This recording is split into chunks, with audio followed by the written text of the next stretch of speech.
Hello friends, welcome back to my channel. आज की इस वीडियो में हम डिस्कस करेंगे अरिथमेटिक एबिलिटी के कुछ इंपॉर्टेंट क्वेश्चंस।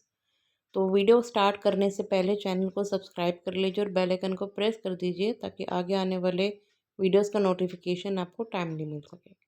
तो वीडियो को स्टार्ट करते हैं अपने फर्स्ट क्वेश्चन के साथ। फर्स्ट क्वेश्चन है, two vessels A and B contain spirit and water in the ratio 5:6 and 9:13 respectively. Their contents are mixed in the ratio 2:3. What is the ratio of spirit and water in the new mixture? So हमारे पास to vessels हैं, एक vessel A है और एक vessel B है। जिन vessel A में जो spirit और वाटर का रेशियो है वो है 5:6 का, और वेसल बी में जो स्पिरिट और वाटर का रेशियो है वो है 9:13 का। अब इनके कंटेंट्स को हमने मिक्स करा है इन द रेशियो 2:3 में। तो अब हमें ये बताना है कि जो हमारे को न्यू मिक्सचर मिला उसमें स्पिरिट और वाटर का क्या रेशियो होगा। ठीक है, तो हम क्या करेंगे, हम यहाँ पर ना ले लेंगे spirit in vessel A plus spirit in vessel B. तो स्पिरिट फ्रॉम वेसल ए कितना था, 5:6 था ना। ए का रेशियो कितना था, 5:6 था वेसल ए का। तो स्पिरिट ले रहे हैं तो हम 5/11 और किस रेशियो में लिया है, 2 वाले में। तो यहाँ पे 5/11 इंटू 2 कर देंगे। सिमिलरली यहाँ पर वेसल बी में अगर हम देखें स्पिरिट का तो 9:13 है ना टोटल, तो 9/22 इंटू विथ 3 कर देंगे। सिमिलरली यहाँ पर भी हम लेंगे water in vessel A plus water from vessel B, तो 6/11 इंटू विथ 2 प्लस 13/22 इंटू विथ 3। यहाँ पर हम एलसीएम लेंगे 11 और 22 का, जो कि 22 आएगा। तो 5 2 ज़ा 10, 2 ज़ा 20, 20 प्लस 27, और यहाँ पर 24 प्लस 39। तो हमारा जो रेशियो निकल कर आ रहा है वो है 47:63, which is the ratio of spirit and water in new mixture. Chal Patel can row 30 kilometer upstream and 44 kilometer downstream in 10 hours. It is also known that he can row 40 kilometer upstream and 55 kilometer downstream in 13 hours. Find the speed of Harshal Patel in still water. Okay.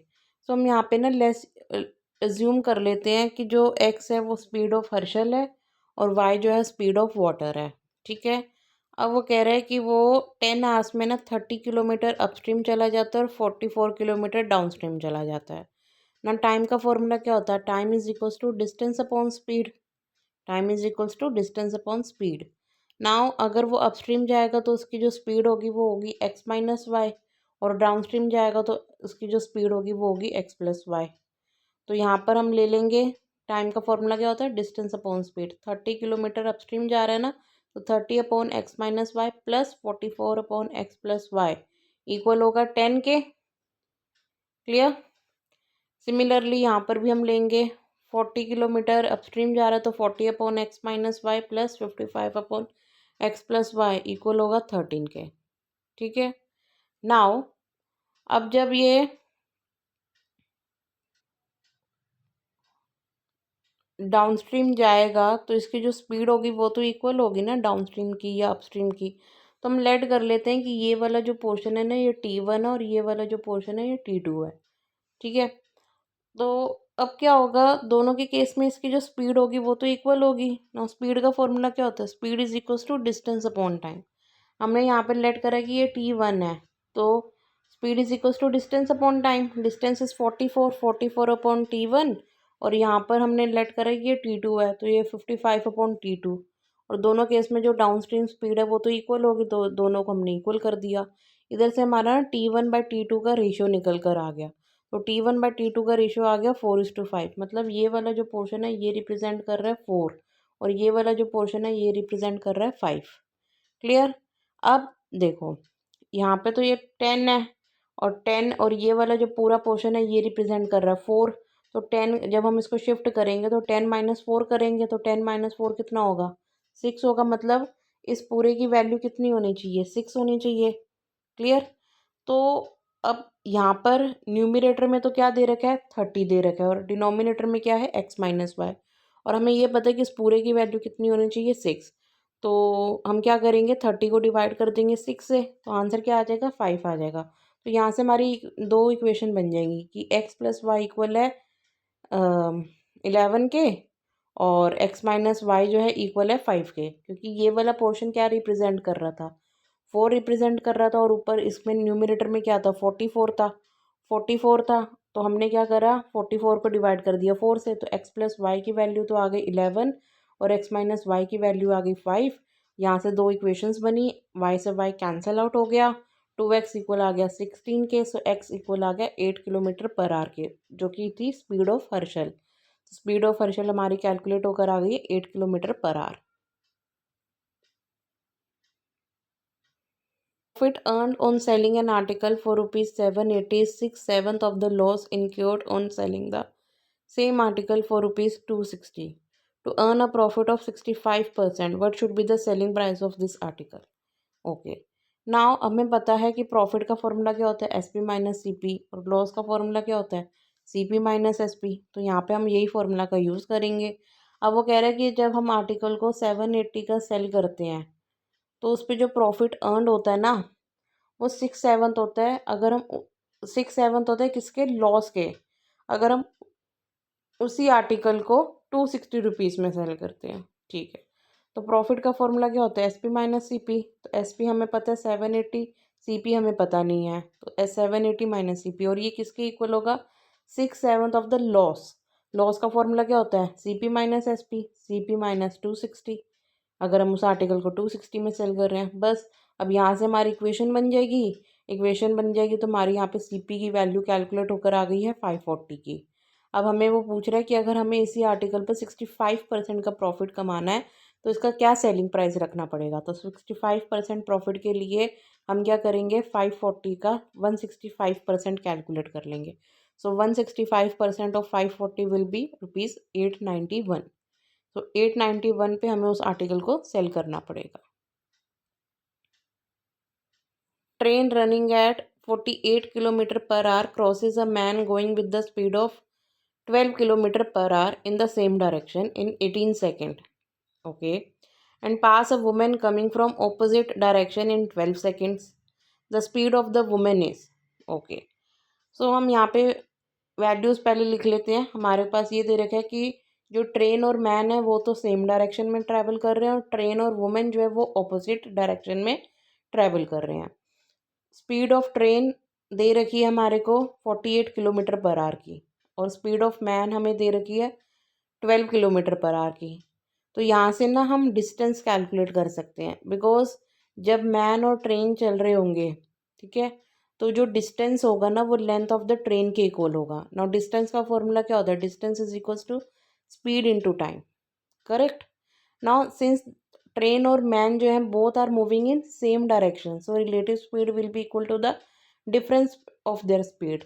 So relative speed हम calculate कर लेंगे, 48 में से minus कर देंगे 12, जो कि आएगा 36 किलोमीटर पर आवर, करेक्ट। और हमारे को जो टाइम है वो कितने में दे रखा है, सेकंड्स में दे रखा है, हमारे को दे रखा है ना 18 सेकंड्स में वो पास करता है। तो हम क्या करेंगे, 36 किलोमीटर पर आवर को पहले हम मीटर पर सेकंड में कन्वर्ट कर लेंगे। तो 36 को हम मल्टीप्लाई करेंगे 5/18 से। अब हमें कैलकुलेट क्या करना है, डिस्टेंस कैलकुलेट करना है। Distance is nothing but the length of the train only. So length of the train calculate हो गई, डिस्टेंस का फॉर्मूला क्या होता है, स्पीड इंटू टाइम। स्पीड हमारी हो गई थी 36, इसको हमने कन्वर्ट करा 5/18 से मल्टीप्लाई करके, और टाइम हमारे को दे रखा था 18 सेकेंड्स, तो मल्टीप्लाई करने पर कितना आ गया, 180 मीटर जो है हमारा डिस्टेंस आ गया। अब सेकंड केस लेते हैं। इसमें हमारे को स्पीड ऑफ ट्रेन पता है, स्पीड ऑफ वुमेन हमें कैलकुलेट करनी है, जिसको हमने लेट कर लिया x किलोमीटर पर आवर, और because they both are moving in opposite direction, so relative speed will be equal to the sum of their speed, that is 48 plus x। सो हम यहाँ पे वैल्यूज पुट करेंगे, यहाँ पे हम डिस्टेंस का फॉर्मूला लगाएंगे, distance is equal to speed into time, correct.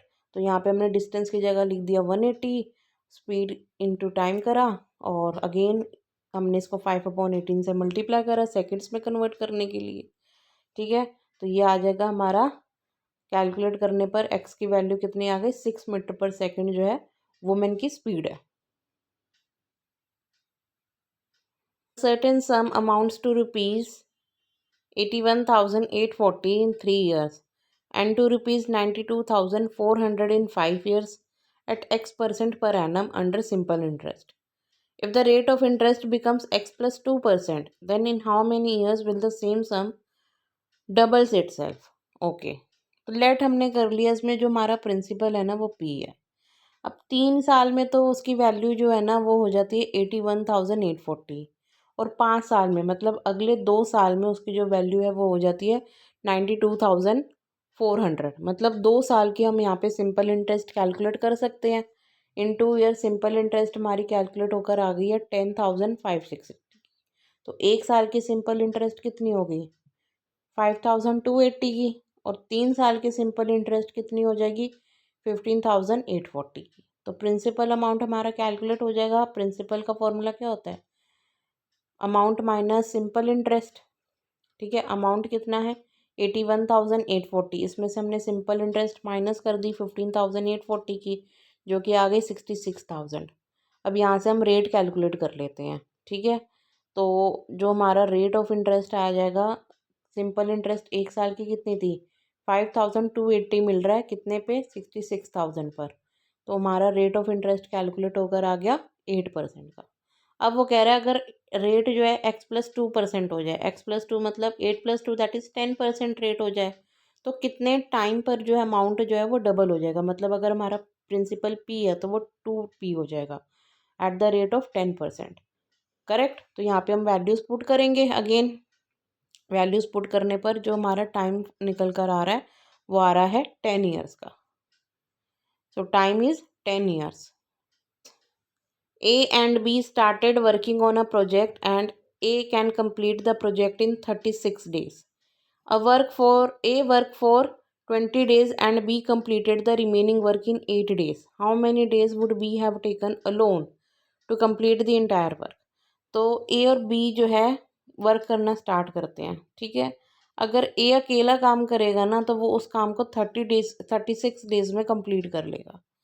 तो और अगर ए जो है 20 दिन काम करता है और बी जो है रिमेनिंग वर्क कंप्लीट कर लेता है 8 दिन में, तो अगर बी अकेला काम करेगा तो वो इस काम को कितने डेज में कंप्लीट करेगा वो हमें बताना है। ठीक है, देखो ए जो है 36 डेज में कंप्लीट कर लेता है, तो वर्क फॉर 1 डे कितना हो गया?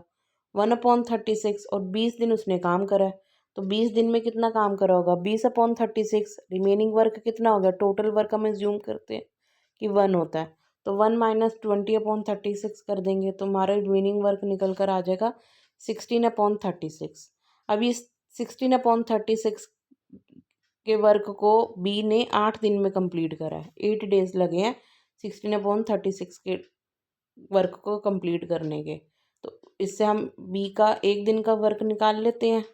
हम क्या करेंगे? 16/36 को डिवाइड कर देंगे 8 से, तो आंसर कितना आ जाएगा? 1/18। तो ये जो हमारा डिनोमिनेटर है ये रिप्रेजेंट करता है टोटल नंबर ऑफ डेज। तो days taken by B alone to finish the work will be 18 days. Pranav covers a certain distance at 5 km per hour by walking and covers remaining distance at the speed of 25 km per hour by auto. If he takes 10 hours for completing the journey, then how much distance does he cover by auto if the average speed of whole journey is 17 km per hour? Okay, तो प्रणव एक लड़का है जिसने कुछ distance तो वो cover कर रहा है वॉकिंग से और कुछ डिस्टेंस वो कवर कर रहा है ऑटो से। वॉकिंग पर जब वो जाता है तो उसकी जो स्पीड होती है वो 5 km/h की होती है, और ऑटो से जब वो जाता है तो उसकी स्पीड होती है 25 km/h की। और पूरी जर्नी पे जो उसकी एवरेज स्पीड है वो 17 km/h की है। तो हमें बताना है कि कितना डिस्टेंस उसने कवर करा है ऑटो से। ठीक है, ओके, देखो वॉकिंग पर उसकी जो स्पीड है वो 5 km/h की, और ऑटो पर उसकी जो स्पीड है 25 km/h की है। और एवरेज उसकी जो होल जर्नी पर स्पीड है वो कितनी है? 17 km/h। अब यहाँ पर हमने लिया क्या है? स्पीड का रेशियो लिया ना, तो हमारा निकलेगा क्या? टाइम का रेशियो निकलेगा। ओके, तो यहाँ पे हम क्या करेंगे? 25 में से माइनस करेंगे 17 जो कि आएगा 8, और 17 में से माइनस करेंगे 5 जो कि आएगा 12। इसको सिंप्लीफाई करा, 4 की टेबल से कैंसिल आउट हुआ, 2:3 जो है इसका टाइम का रेशियो निकल गया। अब ये 2:3 जो है टोटल टाइम है। ठीक है, तो टोटल टाइम रेशियो के टर्म्स में तो आ रहा है 5 रेशियो, लेकिन अकॉर्डिंग टू क्वेश्चन वो 10 आवर्स लेता है फॉर कंप्लीटिंग द जर्नी। तो 5 रेशो इक्वल है 10 के, तो 1 रेशो की वैल्यू हो गई 2 के इक्वल।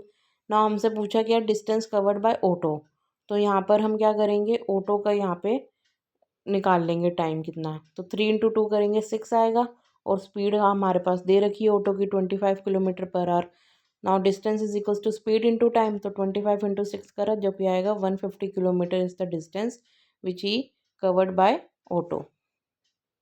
सो गाइज ये थे आज के टोटल क्वेश्चंस। आई होप आपको वीडियो पसंद आई होगी। प्लीज़ इसे लाइक एंड शेयर ज़रूर कीजिए। Thanks for watching.